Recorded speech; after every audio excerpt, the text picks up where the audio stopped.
Good afternoon on this Wednesday. I hope you're having a great day so far. The time now is 12:30. I'm Julie Broughton. This is News 6 Extra. As always, we're so happy you're spending some time with us today to get caught up on your news and weather headlines. I know this is a short work week for a lot of you as we move toward the 4th of July holiday on Friday. And again, weather could still be dicey as we move into our holiday weekend. We are looking at the potential of some tropical development moving into the holiday weekend and also an elevated chance of rain. I will break all of that down for you coming up with your full forecast in just a few minutes. But first, we start with the Sean P. Diddy Combs case, where jurors have acquitted him on two of the major charges, including sex trafficking and racketeering. They did find him not guilty on a lesser charge. CBS's Bradley Blackburn is in New York with the latest. The jury found Sean Diddy Combs not guilty of racketeering, conspiracy, and sex trafficking. He was found guilty of arranging transportation to engage in prostitution. The verdict is seen as a big win for the defense. The government has to have their tail between their legs. This is just a huge loss for them. They went out on a limb, and the jury, saw it the way the defense saw it. Prosecutors argued the hip-hop mogul was the leader of what they described as a criminal enterprise over 2 decades. One that forced women into engaging into abusive sex acts during drug-fueled parties he called freak-offs. Their star witness was Combs' former girlfriend, Cassie Ventura. Whether or not the freak-offs cross that line from maybe morally questionable or seriously questionable to illegal, I think that's where things broke down for the prosecution. Combs' family members showed their support in the courtroom, where the defense argued all sexual encounters were consensual. They accused the prosecution of putting Combs on trial for his lifestyle, trying to criminalize his private conduct. The jury of 8 men and 4 women sifted through 28 days of testimony, much of it graphic and emotional. Throughout their deliberations, Combs prayed with family and friends as he faced the threat of life behind bars. I think some prison time could absolutely be on the table, again, given everything that we've heard in this case. As the verdict was read, Combs looked at the jury and held his hands in a prayer motion, then hugged his attorney. Bradley Blackburn, CBS News, New York. And we will continue to follow this story for you throughout the day, online and on air on News 6 starting at 4. Now, a car rental company in Central Florida is drawing complaints over alleged hidden fees and unreturned deposits. A tourist from the UK actually reached out to our investigator, Lewis Bolden, to see if he could help get some answers. I've been coming to Central Florida since I was about 5 years old. It is, it's my favorite place on earth. Chris Rowland says the magic of Central Florida went by the wayside when he got the bill for his last rental car. I believe this is an unethical practice, yeah. Rowland says he went through VIP Cars and made a reservation with Otoke Car Rental for a compact car. According to the reservation, the cost was supposed to be $115.85 with a refundable security deposit of $1,104. Rowland says when he showed up at the address, it was actually Sonic Car Rental. There was no breakdown of any additional charges. Again, all that was explained to me by the clerk, the Sonic car rental clerk, was that this was a security deposit that I was putting my chip and pin in for, not that I was agreeing to pay extra charges. But Rowland says when he got his bill, he was charged not the $115, but more than $1,000. Have you ever had anything like this happen? Never. News 6 contacted Sonic Car Rental first by phone, then by email. A company spokesperson responded, Mr. Rowland's reservation was made with Otoke Car Rental, not Sonic Car Rental.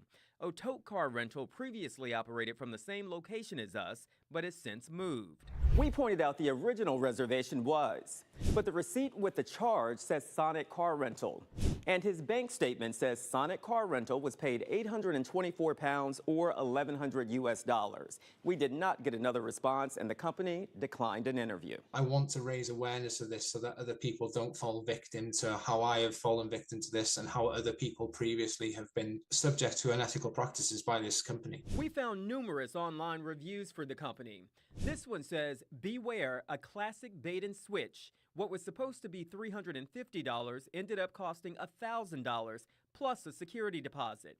There appear to be several interconnected or subsidiary companies under different names. This seems to be a tactic to confuse customers. This one says, poor experience. They never refunded the $500 security deposit.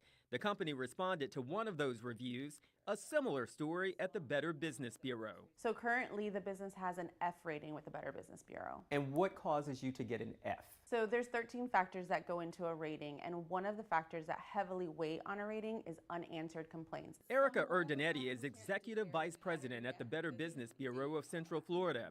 She says Sonic Car Rental has an F rating and 6 complaints, some similar to Roland's. Some consumers have reported that they have given a deposit of $1,000 and that deposit has not been returned to them. There does seem to be a common thread here. The complaints we highlighted were all booked through a third party. According to the Better Business Bureau, third parties don't always know about extra fees and company policies. So they recommend booking directly with the company you're doing business with when possible. I'm Louis Bolden, News 6. As you are planning your 4th of July holiday celebrations moving toward the weekend, keep in mind that setting off the wrong firework at the wrong place could actually get you in trouble.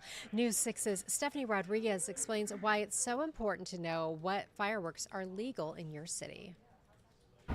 I'm Stephanie Rodriguez reporting in Orlando. We're just a few days away from the 4th of July, and many people love to celebrate Independence Day by setting off fireworks. But there are some rules and regulations you need to follow if you do plan to light up the sky.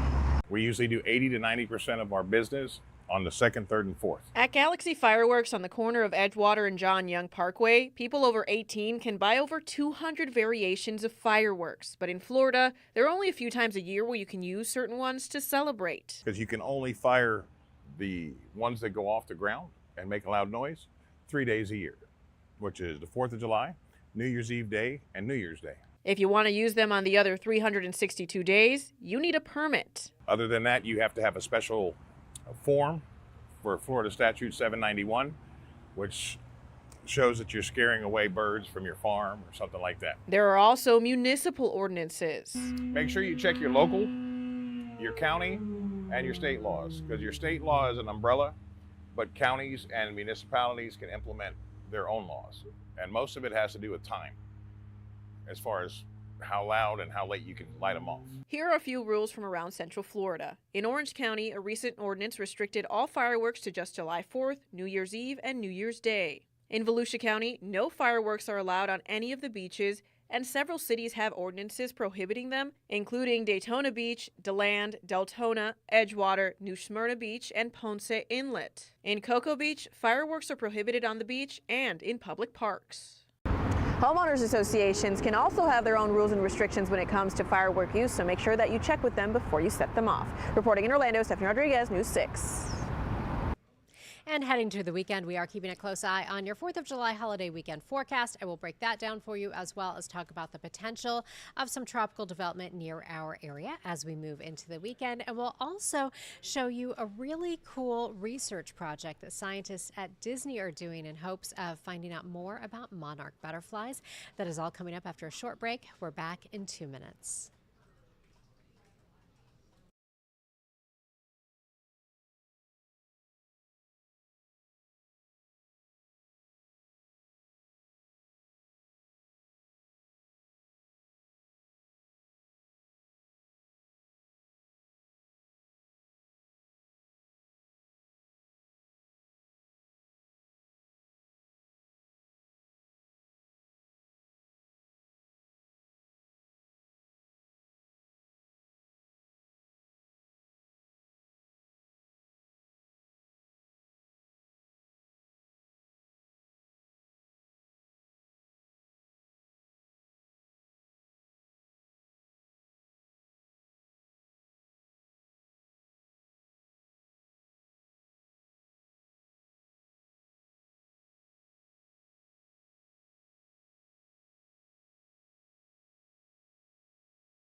Welcome back to News 6 Extra. The time now is 12:40. I'm Julie Broughton. Thank you so much for hanging around with us. We'll have your full holiday weekend forecast coming up in just a few minutes. But first, did you know that seniors are our fastest growing population? More than 12,000 people turn 60 every single day. And of that, 1.3 million seniors are facing food insecurity. News 6's Bridget Ellison takes us to Seniors First and shows us how their neighborhood lunch program works. All right, good morning, TAP people. Seniors First. Woo! Enjoy your games. Woo! Good food and fun are on the menu every day at the TAP Center in Orlando. Every time we come here, I feel that each time that I come here, I feel alive. You meet new people and they make me feel at home, you know. Yvette Martinez and Tracy Kresser, along with their friends, are thriving thanks to the Seniors First Neighborhood Lunch Program. And you know, you caught me with an ace too, and that's not good. That is not good. We want people to feel good when they wake up in the morning and have something to look forward to. My husband passed away 2 years ago. It just gives me someplace to go. And my dog don't talk with me at home. The tradition goes back more than 50 years with healthy meals and social gatherings at 17 locations around Orange County. Next to hunger and malnutrition, the biggest threat to our nation's seniors is isolation and depression. And that's what this program alleviates. That's what we want to eradicate. If you're over 45, the best thing to do is stay active, which I am not. My mouth is. But I just love to come out and talk, be with people my age and stuff like that. At each lunch, seniors choose from a variety of activities. It's ongoing, it doesn't stop. Speakers with information on things such as scams to watch out for, healthcare, and insurance issues. I came a couple weeks ago and actually I talked to Mr. Tracy over here. We had a conversation about how he feels about this community and like the senior center. So that was really nice. UCF nursing student Dominique Noel is here as part of her clinical community assignments. She calls the experience educational and rewarding, teaching while also learning. For seniors themselves, they like to be listened to and they like to be heard. So it's really good that I get the opportunity to hear them out and just bond with them. Even though my wife passed away on me last year, but at the same token, this year is what's keeping me going. Being around people that I enjoy being around. And we all act like a big family here, and then everybody takes care of each other, and it's fun. Did you have a great day? Yes. We are a family, and that's how we feel. And Seniors First provides that for us. In Orlando. All right, love you guys. Bridget Ellison, News 6. Okay, that looks amazing. That is not what I was expecting, and man, that looks like a good time. So they're doing some good work there. So have you noticed over the last few years, maybe you've seen fewer monarch butterflies? Well, you're not imagining things. Some data suggests that over the past 20 years, the monarch butterfly population has decreased by about 80%. So that's a lot. We headed out to Disney to see how scientists there are using new tracking technology to try to get some answers. We just like to take care of the yard and the flowers, and so we love the butterflies. Marianne Steeb is at home in her garden. We do something every day out here. We have to. And she's made her garden. I'm going to open up this cage for you. A home. Here's Mr. Caterpillar. A home for butterflies. It just makes you feel good when you see them flying around because they're so beautiful. She started planting butterfly-friendly plants a few years ago when she learned they were threatened. And they're amazing. And they're on the endangered list because of deforestation, pesticides, spiders, wasps. She's right. The monarch butterfly population has fallen by nearly 80% in the last 20 years. See, here's a wasp trying to get to them. I got to put them back in the cage. Look at that. But believe it or not, just a few plants can make a difference. Oh, yeah. Steve's tiny garden is part of a grassroots effort to keep this insect population afloat.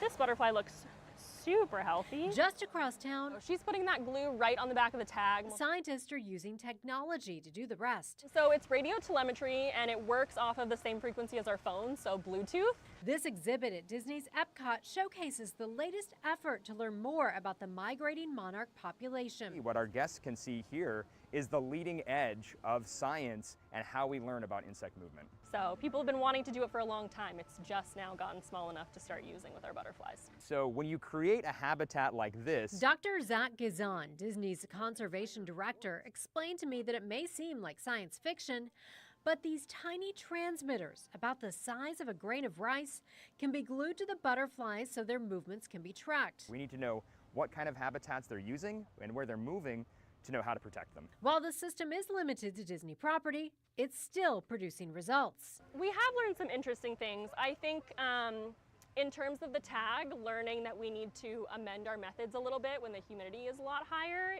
A lot of other people who are doing similar work with similar tags are working in very, very different parts of the country that don't share the same climate that we do. You know, we're not the only ones doing this work, but it takes a symphony of scientists working together to try to move the needle. And that symphony includes people like Mary Ann. I am. I'm optimistic. If everybody does a little part in it, hopefully they won't be extinct because they're part of our ecosystem, a big part. Okay, so after heading to Epcot and meeting Mary Ann Steve, photojournalist Paul Giorgio and I were so inspired that we wanted to know, how can we attract some butterflies? So we put this online for you, but we went to Lucas Nursery and talked to experts there about how you can create butterfly-friendly gardens and habitats, even in a very small space. So I actually have one pot now that has everything I need to continue to attract butterflies, caterpillars, all that good stuff. And so we put that information for you on clickorlando.com. It's really fun to go out and look and see if you have any caterpillars. So I highly recommend it.